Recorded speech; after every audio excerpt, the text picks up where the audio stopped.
Hi, I'm Matt, and on today's Matt's World DIY, I'm going to make a delicious iron skillet cornbread. This cornbread comes together really easily. There's a big story behind it, so stay tuned and let's get to it. The first thing we want to do to get this recipe started is preheat your oven to 450 degrees. That's going to be scorching hot, I know, but we need that heat in order to have this recipe be successful. So get that started and then put your cast iron skillet into the oven as well, because we want to heat that up so that when we pour our batter into it, the baking and cooking starts immediately. So get that done and then we'll start assembling. While our oven is heating up and our cast iron skillet is in the oven heating up as well, I have a story behind this cornbread. So back in the 80s, a long time ago when I was young and I was in college, I was working at a restaurant called Cock of the Walk. You heard me right, Cock of the Walk. Well, there's a story behind that name. The story is that a cock of the walk is a person who is really big on themselves, or kind of arrogant and really boastful and that kind of stuff. But back in the 1800s, there were these guys that worked the river boats on the Mississippi River, and they would hold these fighting competitions and they would fight each other. And the person who was the standing winner of all of the fights, he was called the Cock of the Walk, and he was identified by wearing a red turkey feather in his hat. And our waiters, yes, I said waiter, not server, because all of the servers were guys. I don't know if that would pass these days, but we all wore these like red smocks and stuff, and then we all had a hat and we had a red turkey feather. It was a real turkey feather. It wasn't like dyed or anything like that. But we would wear that in our hat, and we were the Cock of the Walk. So whatever. But it was a fun place to work in. I really enjoyed it. And one of my favorite dishes or favorite items on the menu was the cornbread. And we would serve the cornbread at the table in these little iron skillets, probably like a 4-inch iron skillet. And we were supposed to learn a skill. One of the skills was to be able to flip the cornbread at the table and then cut it and then serve it up, place it on the table for the customers. They really enjoyed it. It was kind of like a sideshow to the dining experience. Well, I just remember when I would have a break, I would get a skillet of cornbread and I'd start eating that up. It was so delicious and so it's just one of those memories that stays with you, you know?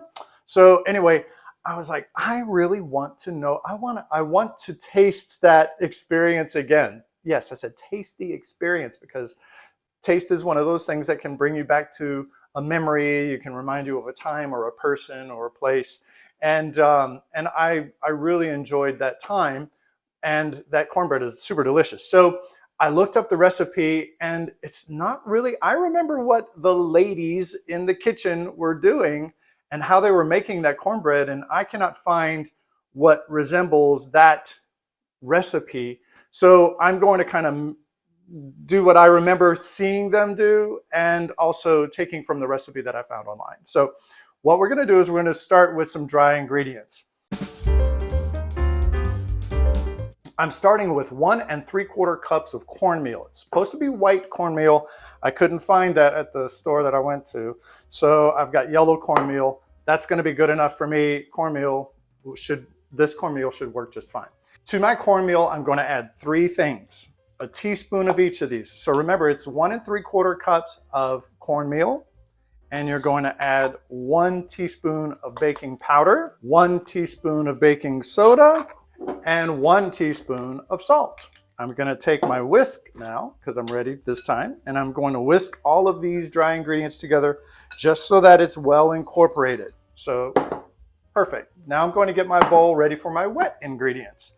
In the wet ingredients, I'm going to start with 2 cups of buttermilk, 1 egg. So now I'm going to take and whisk my egg into my buttermilk.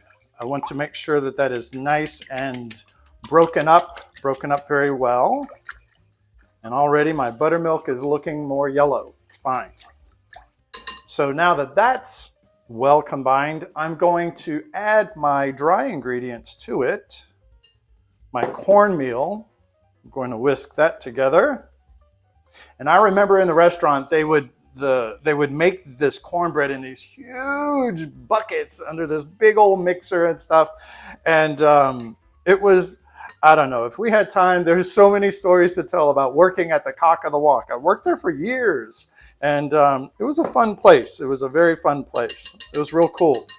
I'm also going to add a can of cream corn. This was one of the things back in the day. I was like, you're putting corn in your, well, but it made sense. It's like not that unusual. It's no big deal. This alone takes me back to my childhood because I remember having creamed corn as a child, and I enjoy sweet things, and corn is pretty naturally sweet as it is, but adding the creamed corn really sweetens it up a little bit more. And also to this, I'm going to add a half a cup of chopped jalapeno peppers. This is going to give it, now, if you were using fresh jalapeno peppers, that would be super hot. These, I can smell it, and it really is bringing me back to the restaurant, in the kitchen at the restaurant. But these pickled ones, they've lost some of that kick, but they do add a little flavor.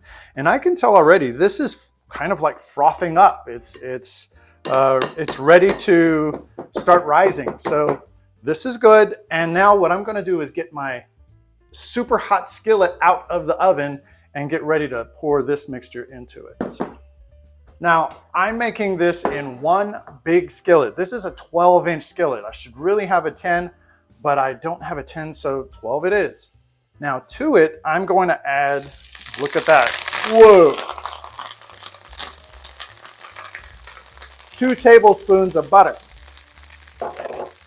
And I think what is happening now is that the heat of the skillet is browning the butter. And that's going to add another level of flavor. And to that, I'm going to add, look at that, my cornbread batter. It's just sizzling already. With this pan so hot, the cooking is already starting. It's already starting. And now all I have to do is place this in that 450-degree oven for 15 minutes or so. So I just checked, and the 15 minutes have passed where this should be done, but it's not. And I think partly because it's such a large pan that it's taking a while for it to fully cook. So I added 5 minutes to my timer, and I'm going to see if it'll be ready by then. I think next time I make it, I might just do like a small can of cream corn and a small can of regular kernel corn and put that in and see what happens. Now, whenever you're making cornbread, you can make it any kind of way you like. This is just my trying to replicate the Cock of the Walk version that we had in Louisiana. Now, I think they make it differently in different locations, but ours had the corn and the jalapenos in it. I really wish I had some of those small little pans, because I believe that was having the cornbread in those small dishes, small cast iron skillets, allowed for the cornbread to cook more quickly. I'm going to let this rest for just a minute before I attempt to cut and dismount from the pan. But it looks super wonderful, smells good. It does not smell exactly like I remember, so we'll see what it tastes like. And I'm very anxious to give this a try. Okay, here we go. And I'm looking, it does not appear to be done. So I'm going to put this back in the oven. It's really brown, but I wouldn't say too brown. This is great. This is good. I like a nice well done cornbread. So there you go. And I'm going to pull this out. Yes, this is good. This looks good. I think it is. Okay, now it's time to give this big boy a taste. I cannot wait. I hope I'm not disappointed because it's like I have a certain expectation And I don't know, hopefully this is going to be super terrific. It smells great. It looks great. But what I was going for is replication, and I'm not sure if I achieved it or not. Let's find out.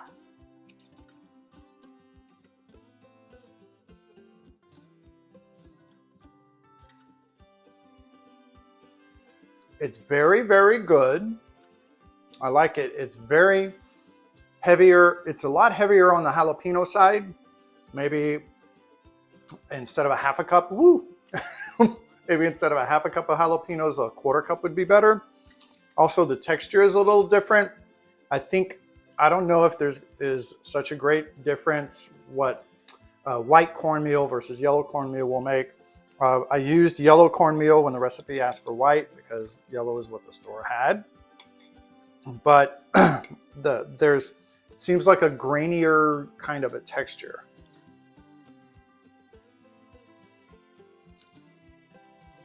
The flavor is good, but this does not bring back the exact memory of what I remember the Cock of the Walk cornbread. I will say this, it's a very good cornbread, and I hope you get a chance to make this recipe. And if you do, I would like to know your comments in the section below, the comment section below. Also, if you have any kind of knowledge of the actual Cock of the Walk cornbread recipe, please let me know. I am so curious to make it myself and to bring back that memory in my world. So I hope you enjoyed this video, and if you did, please don't forget to subscribe and also check out some of my other bakes on my baking playlist. I'll see you next time.